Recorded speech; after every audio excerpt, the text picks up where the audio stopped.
करती हूँ आदरणीय अमरीश निषाद जी, आदरणीय अरविंद कुमार निषाद जी, आदरणीय अभय प्रताप दुबे जी यहाँ पधारे दूर दराज से, आदरणीय सभी सम्मानित बाबूजीगण, हमारे भाई साथी, हमारी माताएं बहनें, प्यारे बच्चों, सभी का मैं काजल निषाद, नेत्री, अभिनेत्री, कवित्री, एक सोशल एक्टिविस्ट यानी एक समाज सेवी, एक चित्रकार, एक पेंटर, एक क्रिएटर, एक घर चलाने वाली गृहिणी, पूर्व विधानसभा प्रत्याशी, पूर्व महापौर प्रत्याशी और आप सभी की गोरखपुर सदर की लोकसभा प्रत्याशी, आप सभी का स्वागत करती हूँ, नंदन वंदन व अभिनंदन करती हूँ।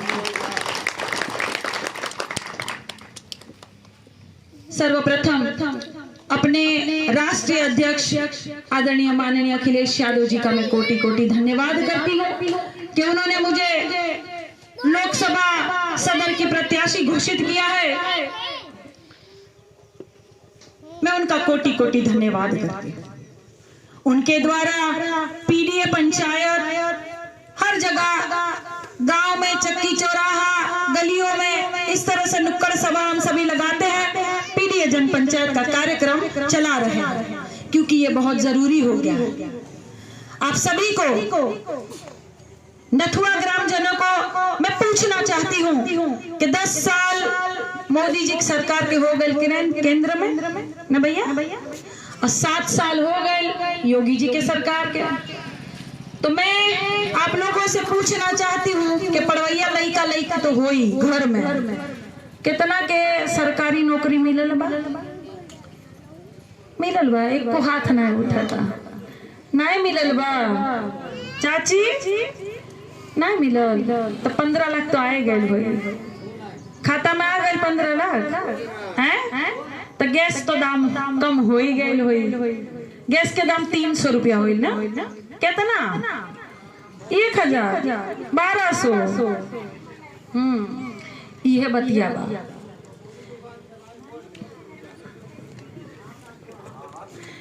के नौकरी नहीं मिली है नथुआ ग्राम सभा, इस्लामपुर में जाकर आई, वहां पूछा, वहां नौकरियां नहीं मिले। यहाँ से ले मध्य प्रदेश से पूछ रही हूँ, नौकरियां मिलल केहू के 10 साल में, केहू के नहीं मिलल। तो नौकरियां के खाता?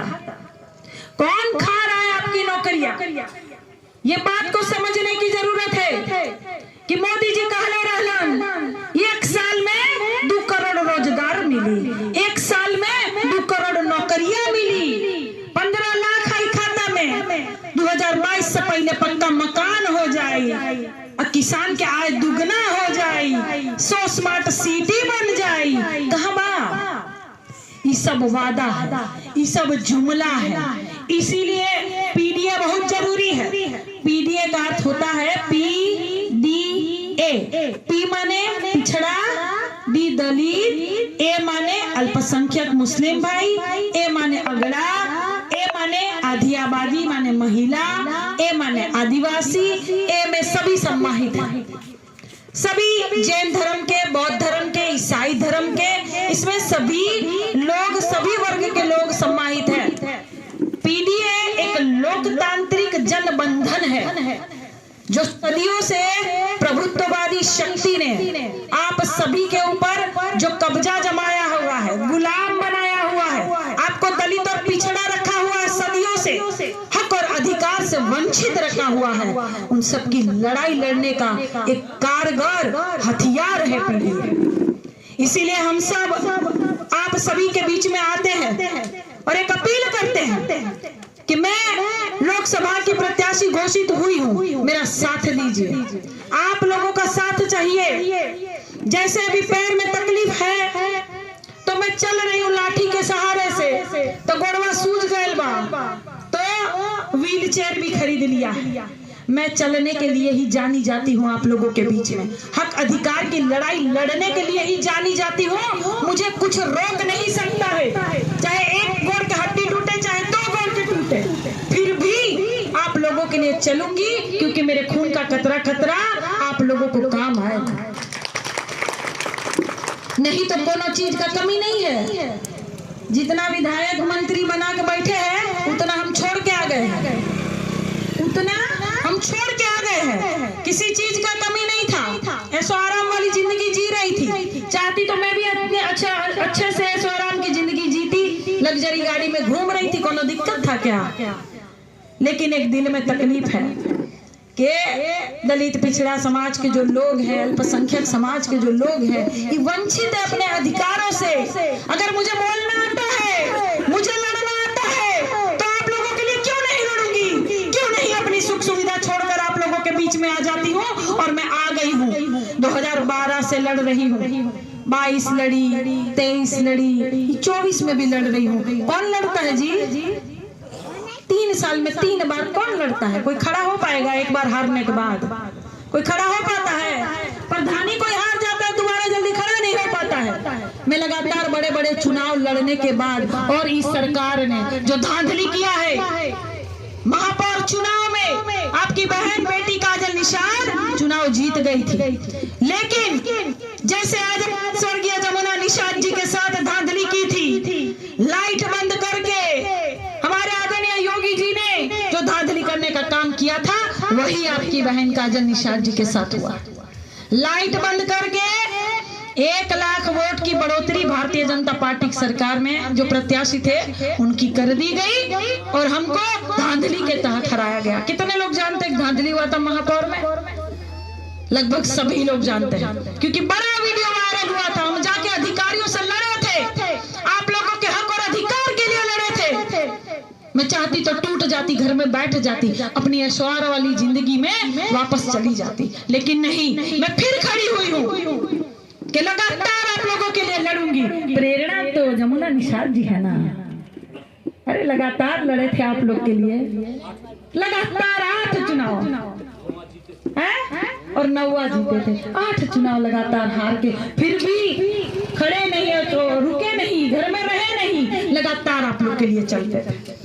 प्रेरणा उनसे ली है हमने, लगातार इसी तरह चलूंगी, क्योंकि बात को समझने की कोशिश कीजिए कि ये सरकार नौकरी नहीं देने वाली, रोजगार नहीं देने वाली है, बेरोजगारी छाई हुई है और महंगाई चरम सीमा पर है। तो बात को समझिए, शासन सत्ता में हिस्सेदारी नहीं देगी ये सरकार, शासन सत्ता में भागीदारी नहीं देगी ये सरकार। क्यों भाई? क्योंकि दलित पिछड़े समाज की, निषाद समाज की है काजल निषाद, धांधली करेंगे। तो मेरी बात याद रखिएगा कि जैसे आप सभी ने साथ सहयोग आशीर्वाद दिया था महापौर चुनाव में, और हर चुनाव में आप सभी का मुझे सहयोग मिला है, इसमें भी भारी भारी मात्रा में सहयोग मिलना चाहिए। मैं चाहती हूँ कि मेरी महिलाएं और मेरे भाई तो सब खड़े रहेंगे ही, बूथ को रखवाएं, बूथ पर डटकर खड़े रहे, लेकिन गणना में जब गणना हो आखिरी दिन, तो यहाँ से सभी भाई मेरे साथ कंधे से कंधा मिलाकर वहां खड़े रहे। मेरी महिलाएं लाठी डंडा लेकर खड़े रहे, ये महिलाओं के हक की आवाज भी है। मेरा कोई व्यक्तिगत चुनाव नहीं लड़ रही हूँ, समाजवादी पार्टी अपना व्यक्तिगत चुनाव नहीं लड़ रही है, ये चुनाव आप सभी का है, क्योंकि 95% जनता को साजिश के तहत गरीब बनाया जा रहा है। 95% जनता, जिस देश की गरीब हो वहां शासन करना बड़ा आसान हो जाता है, क्योंकि हक और अधिकार की आवाज गरीब नागरिक उठा नहीं सकता है। धनवान नागरिक शासन सत्ता को चुनौती दे सकता है, लड़ सकता है, लेकिन गरीब नहीं, जो अपना लड़का को नून रोटी खाकर पढ़ाते हैं, पेट काट कर पढ़ाते हैं, महिलाएं गहना बेच बेच कर बच्चों का फीस भरती है, वो बच्चों को 10 साल की सरकार में और 7 साल की सरकार में नौकरी नहीं मिलती है, रोजगार नहीं मिलता है। गरीब अपना हक अधिकार के लिए नहीं लड़ सकता है। प्रति वर्ष सरकार नौकरियों के लिए आवेदन तो लेती है, मोटा मोटा फीस भी लेती है, लेकिन फिर कोई ना कोई बहाने से परीक्षा नहीं होता है। परीक्षा होता है तो रिजल्ट घोषित नहीं होता है, और रिजल्ट घोषित हो भी जाए तो ये सरकार भर्ती प्रक्रिया को कोर्ट कचहरी के माध्यम से लटका देती है। और इसी तरह से हजारों और लाखों युवाओं के साथ ये सरकार खिलवाड़ करने का काम कर रही है। ये बात को समझना होगा, ये बात को समझना होगा। इस सरकार कहती है 5 किलो राशन, ये 5 किलो राशन देगी, है 2 करोड़ 10 लाख रुपया, 2 करोड़ 5 लाख रुपया कर्ज है। जी जी। और ये राशन की बात करती है सरकार, ओसे जाता तो सड़वा चढ़ जाता है खेतवा में ना जी, कि 5 किलो राशन पे इतना गुमान बा, इतना गुमान। अब 5 कुंटल सान चरे, जनता परेशान, योगी बाबा। परसों नरसों कैंपियरगंज से आ रहे थे, 35 सांड घुसे हुए थे। अब 35 सांड जो खेतवा में घुस जाएंगे वो छोड़ेंगे? इतना गलन में, इतना ठंड में आप लोग जो है वो सब खेत की रखवाली करने के लिए मजबूर हो जाते हैं भैया। किसान खेत की रखवाली करने के लिए मजबूर हो जा रहा। पहले आप देखेंगे 50 किलो का जो खाद का बोरी आता था, अब तो 45 किलो हो गए। 40 का भैया, दादा 10 और कम हो गए। और दमवा पहले ज्यादा रहल, अब और ज्यादा हो गए। 10 किलो कम भी हो गए, पहले हर रेट में ज्यादा हो गए। ये सरकार किसानों की नहीं है, महिलाओं की नहीं है, हर तबका यहाँ परेशान है इस सरकार में। चाहे अधिकारी हो, अधिवक्ता हो, कर्मचारी हो, महिला हो, किसान हो, जवान हो, विद्यार्थी हो, मजदूर हो, मजलूम हो, मुस्लिम हो, हर कोई यहाँ परेशान हो चुका है इस सरकार से। और हमको क्या लगता है कि कोई आएगा हमारी समस्या का समाधान करेगा? तो ऐसा नहीं होगा। हम अगौरते रहते हैं कि कोई आएगा और हमारी SC ST OBC की जो समस्या है, PDA की जो समस्या है, पिछड़ा दलित अल्पसंख्यकों की जो समस्या है, महिलाओं की जो समस्या है, तो कोई आएगा और समाधान करेगा? तो ऐसा नहीं होगा। समस्या हमारी और समाधान करेगा भाजपा का पुजारी है? ऐसा नहीं होगा। समस्या हमारी है तो समाधान भी हम ही को करना पड़ेगा। कैसे? कोई हमारा अपने बीच का कोई आया है, उसको जिताकर अपने अपने काम करवाकर समस्या का समाधान करना पड़ेगा।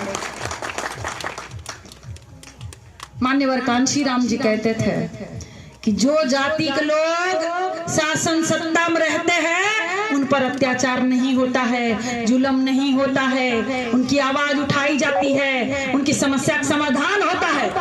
ये बात PDL के लोगों को समझना पड़ेगा, हम लोगों को समझना पड़ेगा।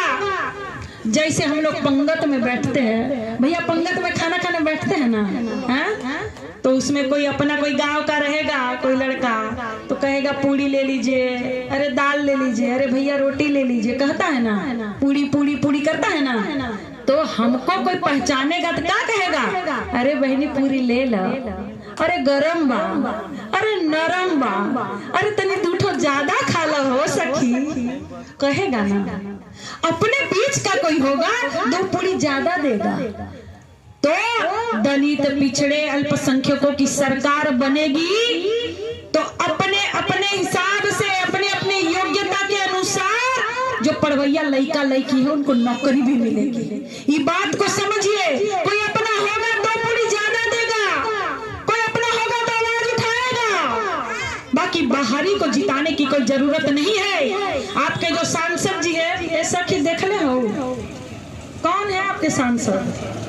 पता नहीं हो जाए बोले, पता बा आपके सांसद आपको पता नहीं है, कहे कभी आए नहीं, आप लोगों के बीच में नहीं आए हैं, लेकिन कोई है जो आप लोगों के बीच में लगातार संघर्ष कर रहा है, आवाज उठा रहा है बच्चों के भविष्य के लिए।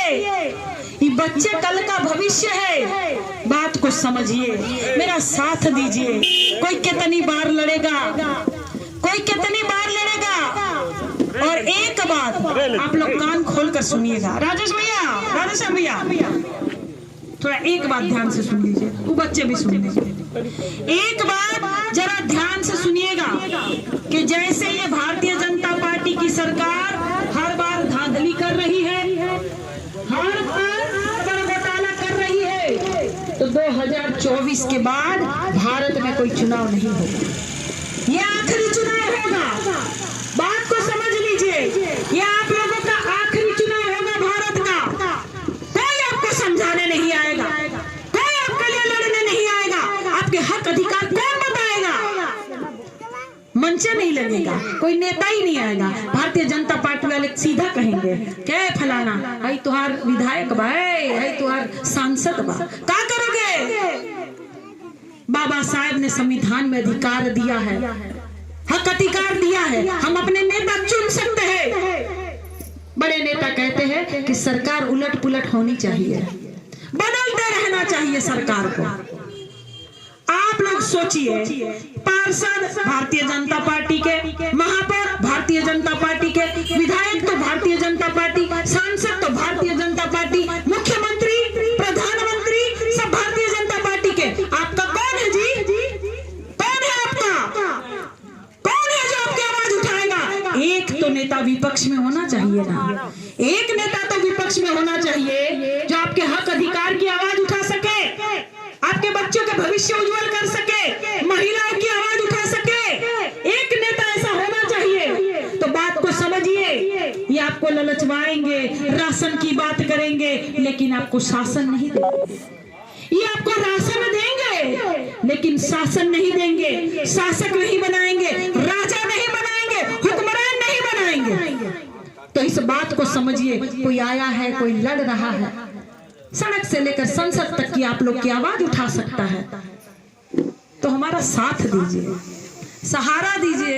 ये दीदी गोड़वा टूटल बा, साथ दीजिए मेरा, कंधे से कंधे मिलाकर मेरे साथ खड़े रहिए, ताकि मैं आप लोगों की आवाज बन सकूं, महिलाओं की आवाज बन सकूं, आधी आबादी की आवाज बन सकूं, दलित पिछड़ा समाज की आवाज बन सकूं, SC ST OBC की आवाज बन सकूं।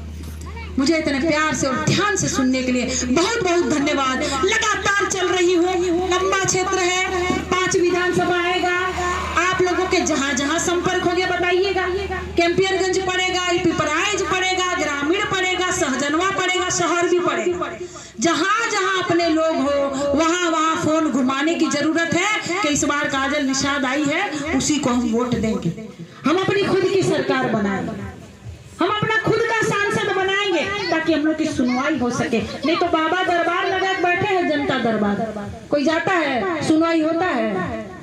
योगी जी जनता दरबार लगा बैठे हैं, सुनवाई होता है? जाते हैं तो कहीं कोई सुनवाई नहीं, कोई जमीन का मामला है कोई सुनवाई नहीं, कोर्ट कचहरी का मामला सुनवाई नहीं, थाने पर सुनवाई नहीं हो रही आप लोगों की। तो आप लोग समझिए, एक मत हो जाइए, एकजुट हो जाइए। 95% हो आप लोग और 5% लोग आप लोग पर राज कर रहे हैं। इस बात को समझने की आवश्यकता है। अपने अपने घर में जाके 100 मत जाइएगा, विचार कीजिएगा कि देश किस तरफ चल रहा है और क्या कर रहे हैं हम लोग। 95% पर 5% लोग राज कर रहे हैं और हम लोग गुलाम बने हुए हैं। हम आजाद देश में भी गुलामों जैसी जिंदगी जी रहे हैं, अपने बच्चों को अच्छे से पढ़ा नहीं पा रहे हैं, महंगी हो गई है शिक्षा, क्या करेंगे? शिक्षा बहुत जरूरी है। ये कहते हैं हम राम जी को लाए हैं, ये राम जी को ले आएंगे, राम जी तो सदियों से थे, कहाँ गए थे? आपके और हमारे दिल में सदियों से बसे हुए हैं। हम भी कहते हैं रामाय राम भद्राय रामचंद्राय वेद से रघुनाथाय नाथाय सीताय पतये नमः। हम भी कहते हैं मनोजवम मारुत तुल्य वेगम जितेंद्रियम बुद्धिमतां वरिष्ठम वातात्मजं भारयुद्धमुख्यम श्री रामदूतम शरणं प्रपद्ये, श्री रामदूतम शरणं प्रपद्ये। हम भी कहते हैं, लेकिन हर कोई अगर राम की बात करेगा तो काम की बात कौन करेगा? हर कोई राम की बात करेगा तो काम की बात कौन करेगा? सड़क की बात कौन करेगा? बिजली की बात कौन करेगा? हक अधिकार की बात कौन करेगा? शिक्षा की बात कौन करेगा? रोजगार की और नौकरियों की बात कौन करेगा? और एक बात बताऊं, बर देखा हुआ आवला ना घर में भैया तो का पूछल जाला, लड़का का करता, कितना पढ़ता, कितना पढ़ा लिखा है, का कमाता, का पूछल जाला? लड़का का कमाता, कितना पैसा कमाता, का नौकरी करता, लड़की को सुखी तो रख पाएगा ना, ये ना पूछल जाला।